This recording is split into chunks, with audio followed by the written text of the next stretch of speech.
Hi there. My name is Darryl Dozlaw, and I'm the founding pastor of Riversdale Neighbors Church here in Saskatoon, Treaty 6. And on this, the third Sunday of Lent 2023, as we move through this theme, living from the inside out, I'm going to be looking at John 4, verses 5 to 30, and then 39 to 42. It's a story that we typically refer to as the woman at the well. So there's this thing that happens in my home on certain Thursday nights.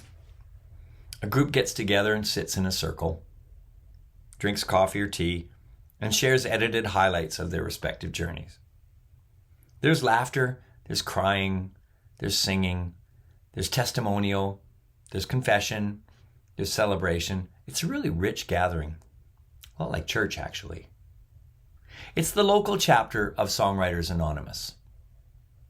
Now, the idea to start this thing came from a flat spot in my own creative journey, when a friend of mine kept coming early for church. And this was when we were meeting in our home. And he'd take a guitar off the wall and begin rigorously banging through the chords of his favorite Our Lady Peace songs, singing at top volume, while my wife and I were trying to set up the space for living room liturgy that day. Now, my friend is a recovering oxy addict, and he has a powerful story to tell. So I suggested, why not write your own songs? They're probably going to be more relevant than the things you're singing week after week. So, for a number of weeks afterwards, he would arrive early for church, take a guitar down off the wall, and rigorously bang through the chords of his own original songs, singing at top volume, while my wife and I were trying to set up the space for living room liturgy that day. It was from our need for a little quiet preparation time that Songwriters Anonymous was even born, I think. But the idea itself is pretty neat. See, the first time you come, you just play one or two original songs that you've written. If you're looking for a place to jam with some friends and play Heart of Gold, you're probably at the wrong campfire, because this is all about stuff that we've written ourselves. So then the second and onward time you come, the next time you come, you're not allowed to play anything until you play something that you've written since last time you were in the circle.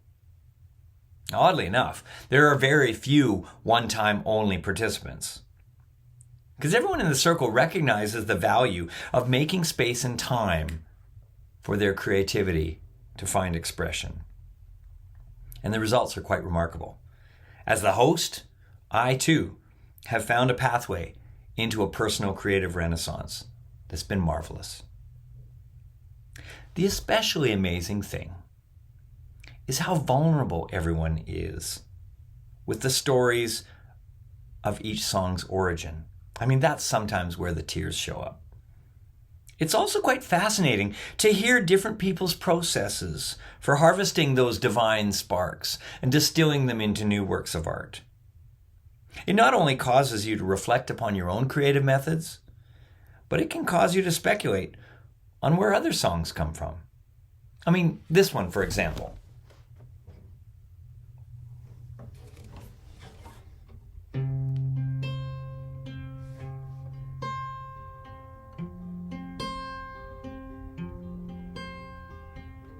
In the secret, in the quiet place,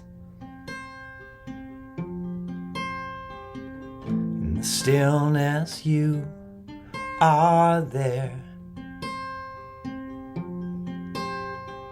In the secret, in the quiet hour, I wait only for you.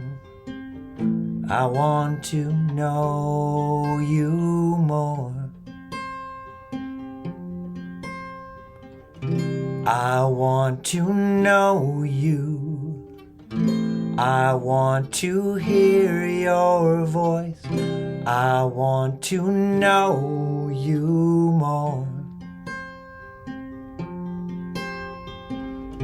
I want to touch you. I want to see your face. I want to know you more.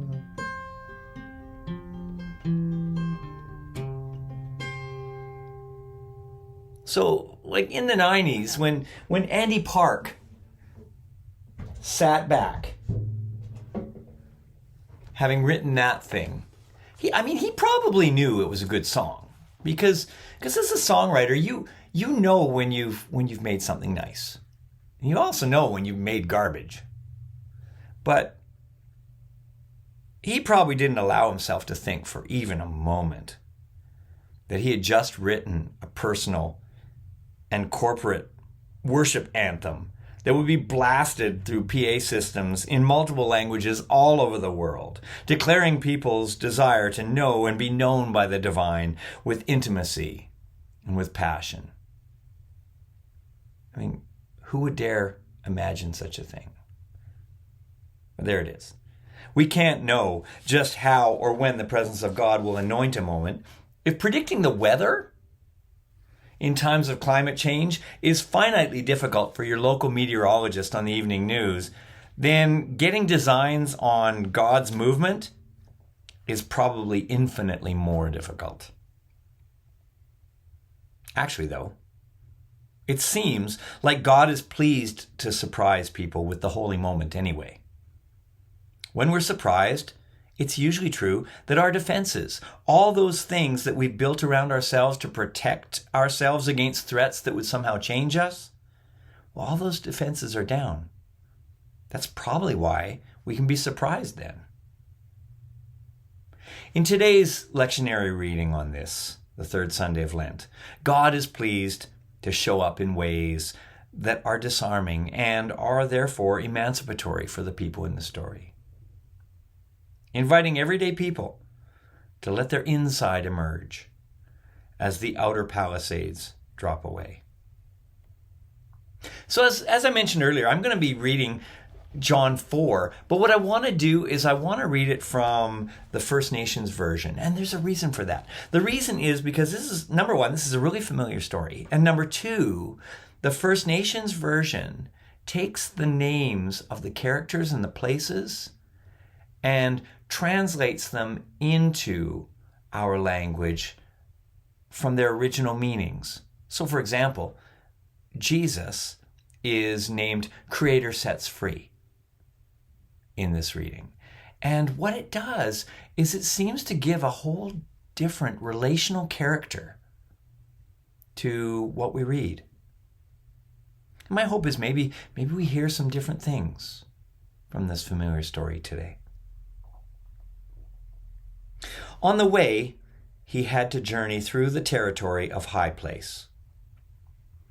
Now many of the people from High Place were mixed bloods and despised by the tribes of Wrestles with Creator.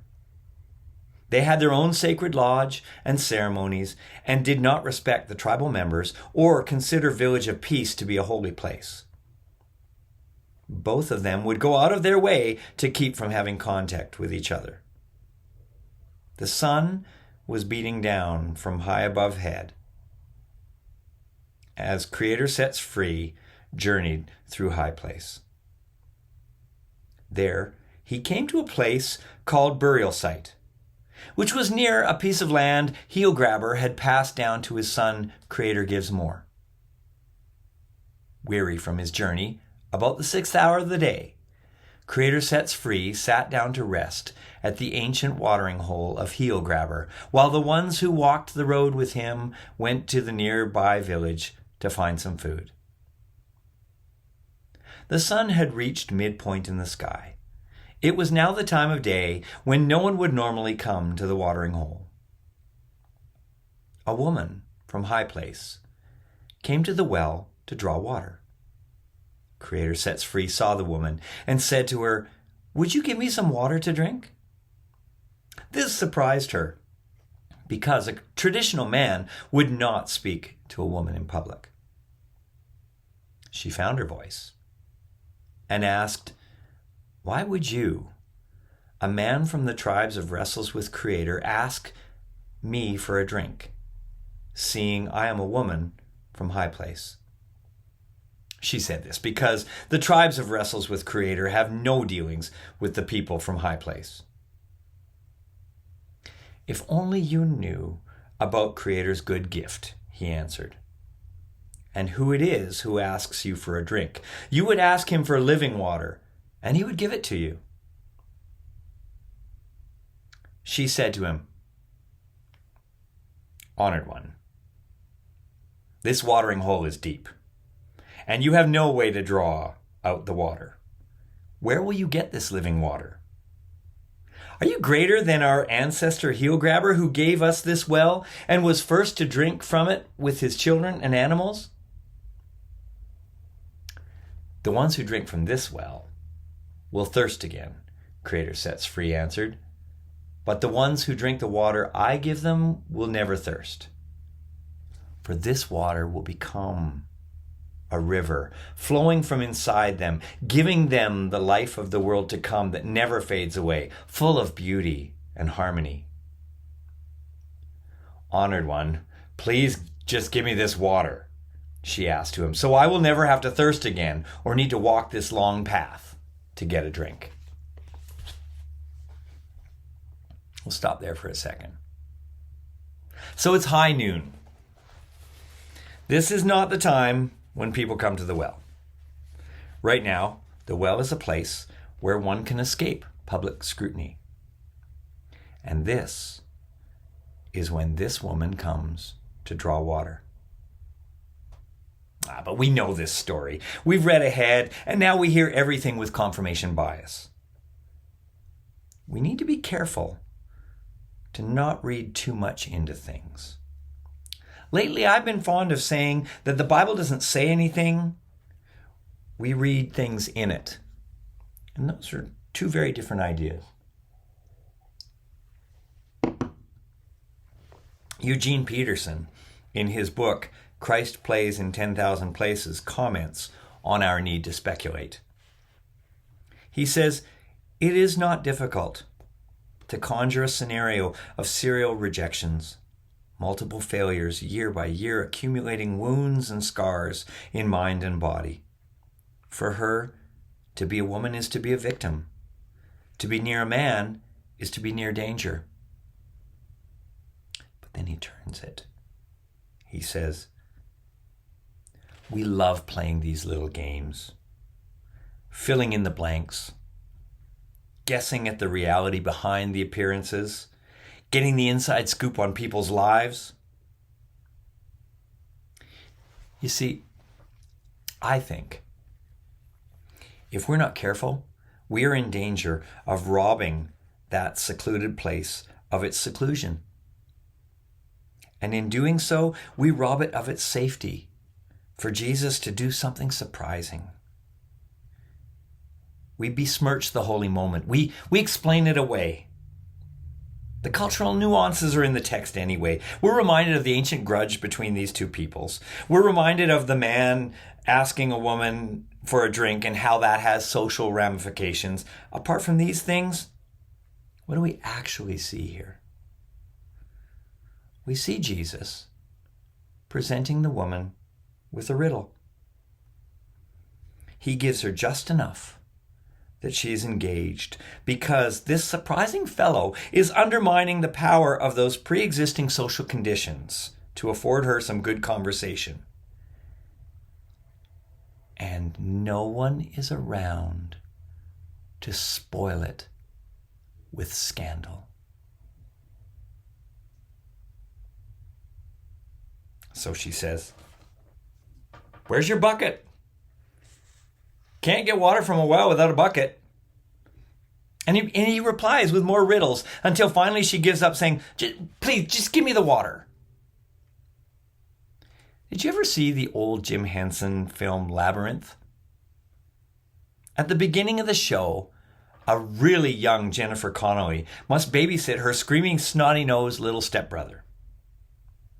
She tries telling him a story about goblins taking rotten, screaming, snotty-nosed little stepbrothers away, and then begins to say the magic words, and we snap to a group of goblins who are listening, apparently, to everything that happens in the world, listening for someone to give them the go code. She says something ridiculous and poetic about, I don't know, the king of goblins or something like that.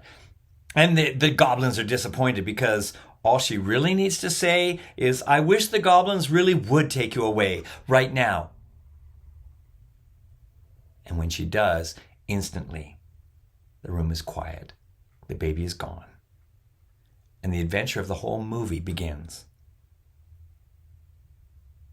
I think in this moment, in the secluded place, occupied only by Jesus and this unnamed woman, she says the magic words.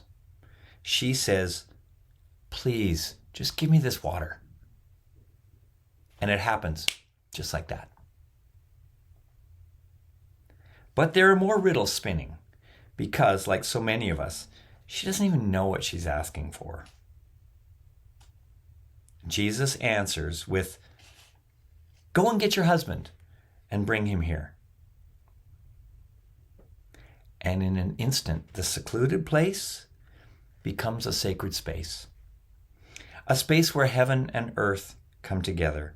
A space where the healing of brokenness can take place.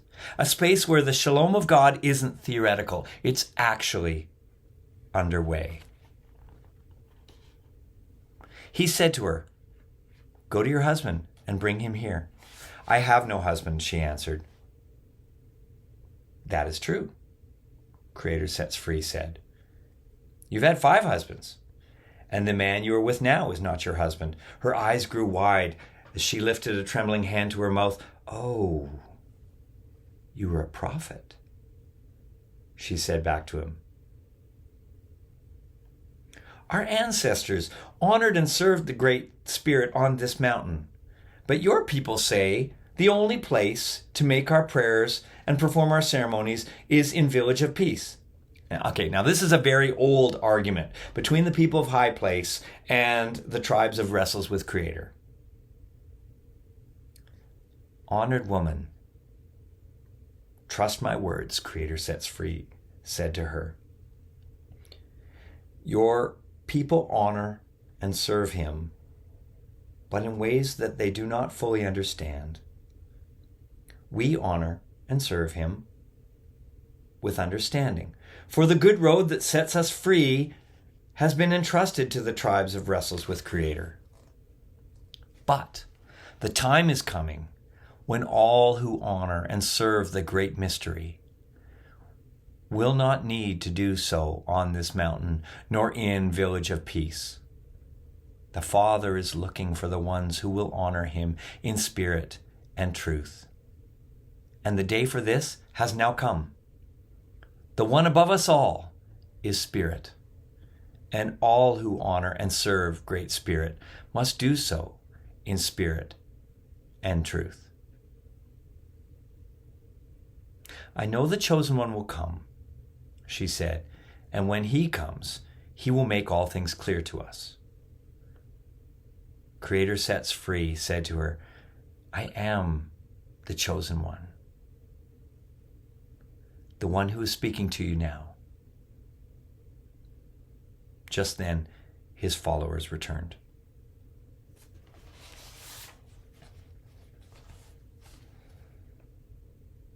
Recently, I was talking with a friend of mine that I hadn't spoken with in years. He'd gone through some tough stuff due to some serious mistakes he had made, and had in the process lost his career, his social standing, his credibility, and his people. While he had not actually been shunned by his church, he was no longer welcome there and had to find places of worship where nobody knew him.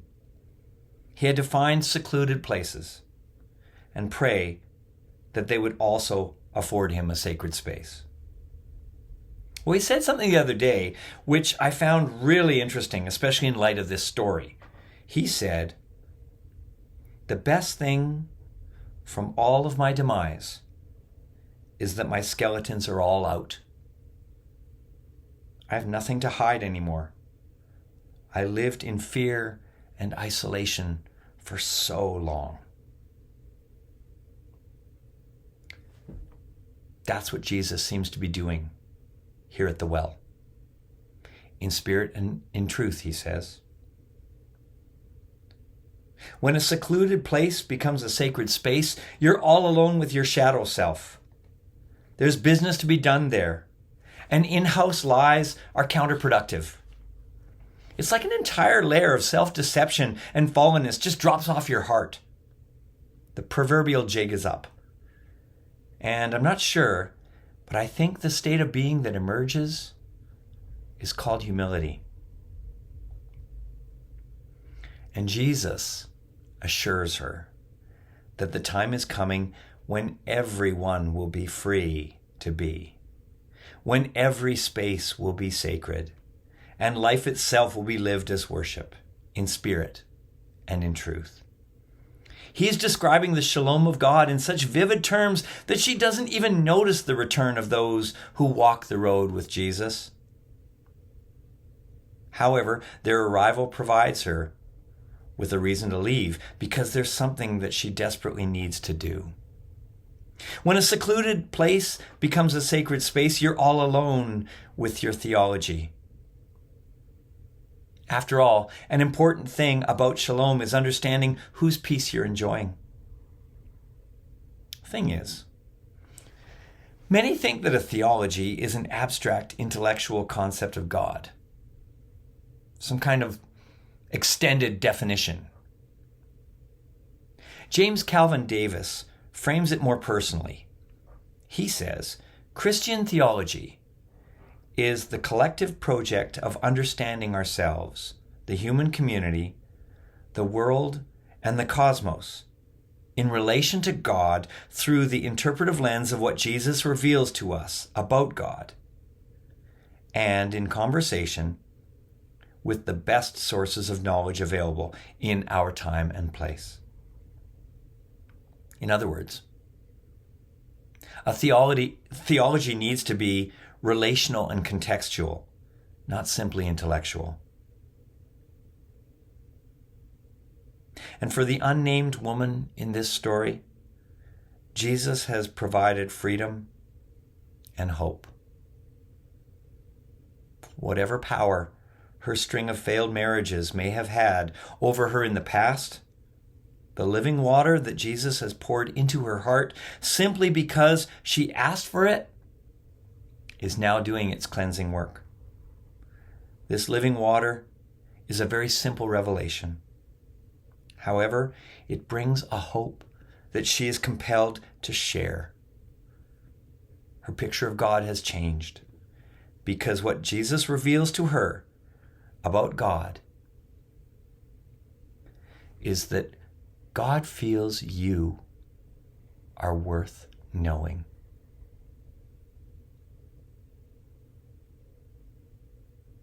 God feels you are worth knowing.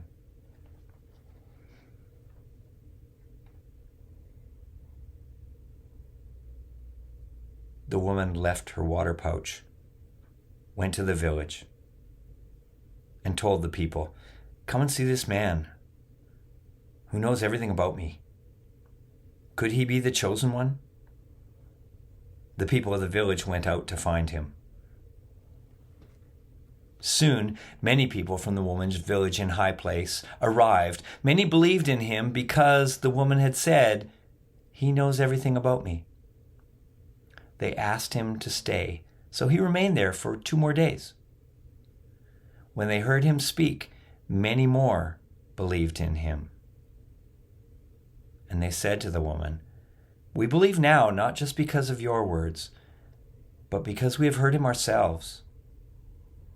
We now see that this is the one who will restore the world and set all people free." Did you notice that she leaves her water pouch behind?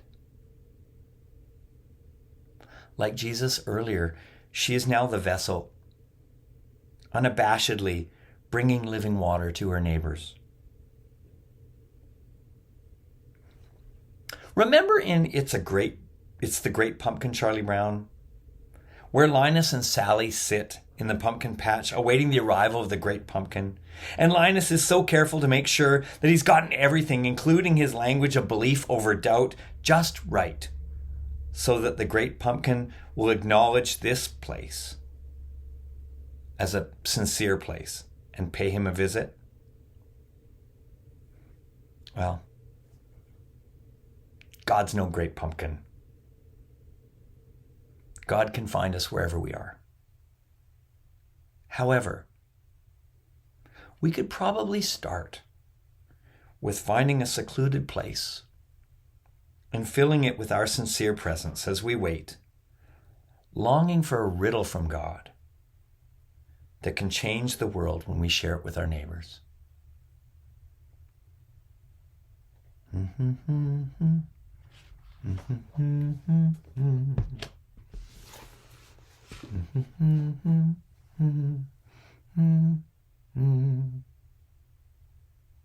God bless you all.